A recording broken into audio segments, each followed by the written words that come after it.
here's what I would like to do.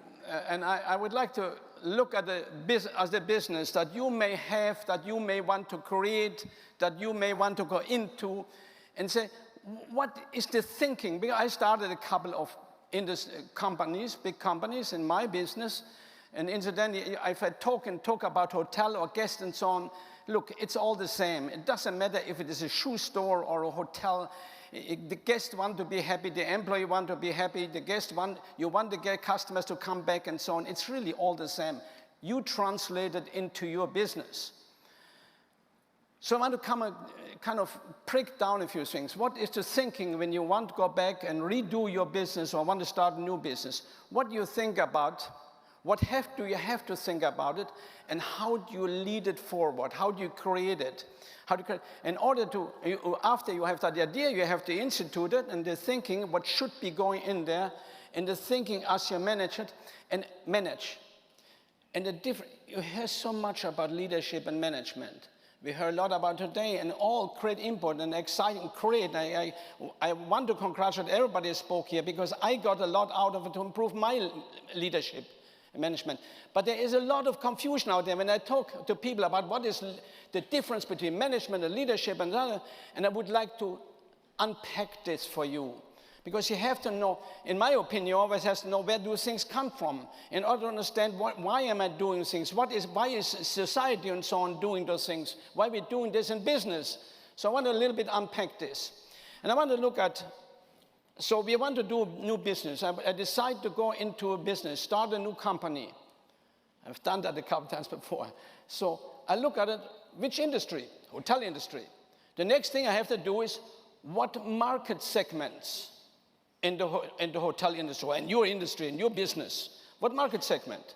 Well, in my opinion, I decided to take the top market segment. There's nothing wrong or right in different segments. You just have to know what segments you're in order to be able to give that segment what that segment wants, because that's what they want to be. The next decision, once you made a decision, I'm going to go in business, and here's the business I'm going to be in, here's my customers. The next decision has to be, how am I going to be successful in it? And I tell you what you have to do in order to be successful in that business. Well, very simply, you have to be more sufficient to the market that you serve than the competition. In other words, whatever you produce, you have to produce it better than the competition. But in order to do that, you have to know what the competition wants.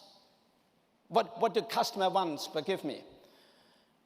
The other thing you have to be is you have to be more efficient. You have to be more sufficient and efficient. Again, you have to know how I'm going to make my product to this particular customer better than the competition does. How am I at the same time making sure that it costs me less? So you're back now, as you can see, to a very planned business discussion. I would like to give you something. And by the way, I want to be sure, because some of you may be purists in some areas here, know exactly, and hear that I'm really talking about the voltage and quality criteria. That's what I'm doing. But I'm not going to include very big things that is only for big companies. When I talk about sufficiency, I won't talk about just in time and inventory stuff and so on. I will make it very simple, that is applicable for everybody to have a sufficient and efficient company. Now, in order to do this, in order to be the most sufficient and the most efficient, I need leadership to do it. I need clearly, so I have to touch on leadership and touch potentially on a few things that I said last night, just hook on to it. So I need great leadership to do it. So that's what I'm going to talk about. This management, excellence in sufficiency, excellence in efficiency, and what it is all. And so on the end, we have a company that has, and we know what management and so on is. Let me look at it for a moment. How good do we want to be? Now, in everything that we do, and I touched on that very heavily last year, I know. In everything what we want to do, no matter what our business is, And no matter what market we're creating sufficiency to, meaning excellence in what they want. Sufficiency means I'm creating excellence in what they want. That's what I'm really doing. So excellence better than the competition.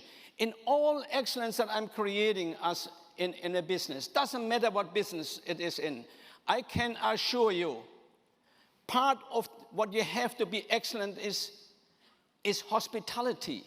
Is service, is welcoming, is caring for the customer that come into your store, into your place, into your business. Obviously, because I'm telling you, I told you last year, in fact, the customer wants 3 things. The customer wants from you 3 things. Number 1, that the product is perfect, that there's no defect. Number 2, that you serve them timely. And number 3, that you care. And incidentally, the caring piece, the personal attention piece, drives customer satisfaction more than anything else. That is a fact. So let me hook on that one from last year. I told you last year, and I'm going to tell you again, I'm going to give you facts. And if you don't agree with me, you're wrong. Because I give you facts.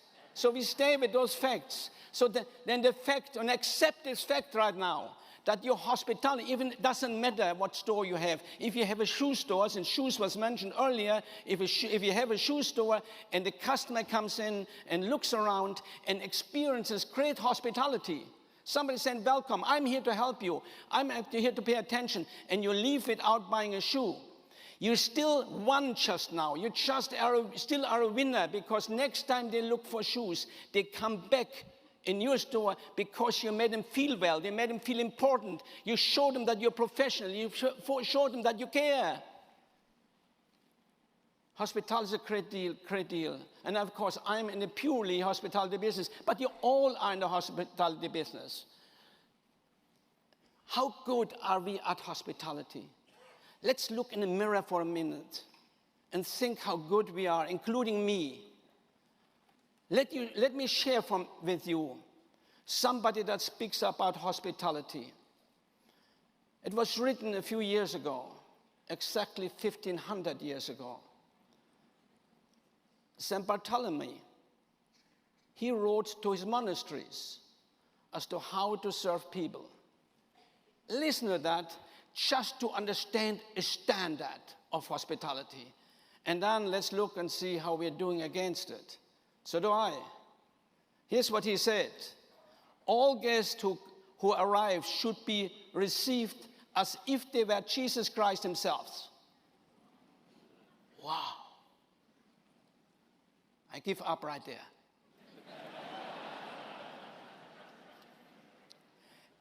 Do honor. Let due honor be shown to all. As soon as a guest is announced, then let the superior or one of the monks meet him with all charity. The greeting itself ought to show complete humility toward guests who are arriving or departing, by a bowing of the head or by complete prostration on the ground, as if it was Christ himself who arrived. Again, wow. That is sufficiency in hospitality. See what he says. After a guest has been received, let the superior or someone appointed by him sit with them. The superior shall break his fast. Imagine that. Shall break his fast for the sake of a guest. What do you do as a business person when an employee comes in and says there's a guest who wants to talk to you? Tell him I have no time. Tell him you can't find him on the telephone. Probably. The superior shall break his fast for the sake of a guest. Wow.